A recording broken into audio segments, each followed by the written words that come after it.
the task force. So, Kevin, if you would, please. Yeah, and this is something we talked about in terms of trying to drive content on the Facebook page and have a way of perhaps creating periodic posts that folks could engage with. And while I have not done what I should have done by now, which is to reduce this to writing, I don't mind taking a minute to kind of telling everyone why it is that I agreed and am actually very honored to be able to participate in this project. And as I was driving home from work 10 minutes ago, I was trying to collect my thoughts about this issue.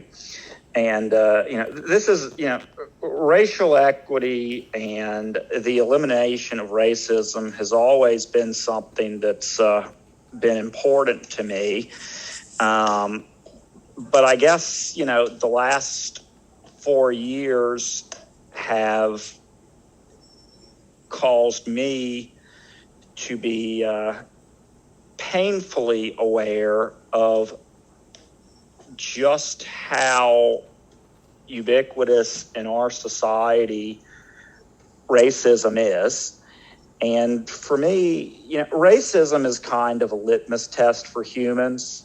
And if a person is racist, I more or less want nothing to do with them.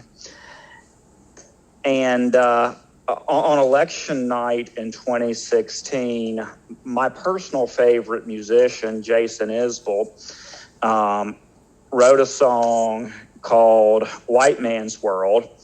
And he wrote it in response to having a baby daughter in the house and having just seen the triumph of white nationalist politics at the highest office in our land.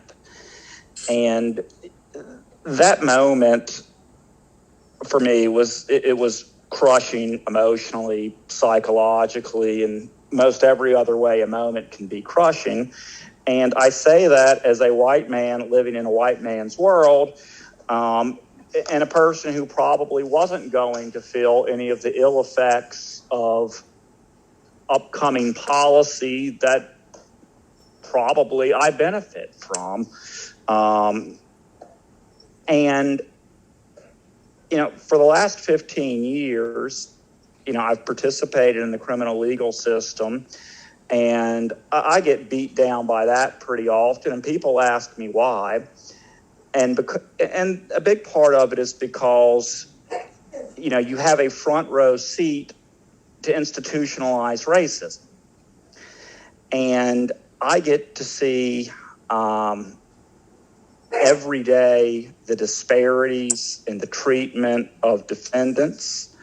And I have to have uncomfortable conversations with clients about the fact that their race probably impacts their expected outcome in court. And that's not something that I should have to be saying in the year 2021, but I still do. And, there's a line in, White Man's World where Jason Isbell talks about, pretending, to laugh at another white man's jokes. And that's something that I have experienced, all my life, but even probably more so in the last few years is, I will have clients and other people I run into who will say things to me that are not just thinly veiled racism, but are overtly racist. And expecting that because I'm a white man, I will find those things either funny or identify with them in some way. And it's shocking the number of people who have formed the belief that there's anything funny about racism or that have some expectation that I will identify with their racist ideology. And, So that's all a very long-winded way of saying, and it's an answer to a question that my wife likes to ask people: what issue is most important to you? And for her, it's gun control. And while I certainly am interested in environmental policy and whole-scale income redistribution, probably for me, the issue that drives me the most is trying to eradicate, the disease of racism that unfortunately continues to have an extraordinary grip both in this country and everywhere else in the world. So I don't know that I can fit all that into a paragraph, although I'll do my dead level best to. But that's why I joined this task force, and that's why it's a true honor and a privilege and a pleasure to work with all y'all like-minded folks to try to do something about this problem.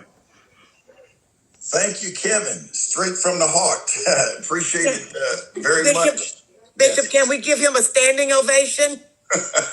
Okay. He deserves one. Hands up. Hands up. Way to go, Kevin. Okay. Thank you, Bishop. You're quite welcome.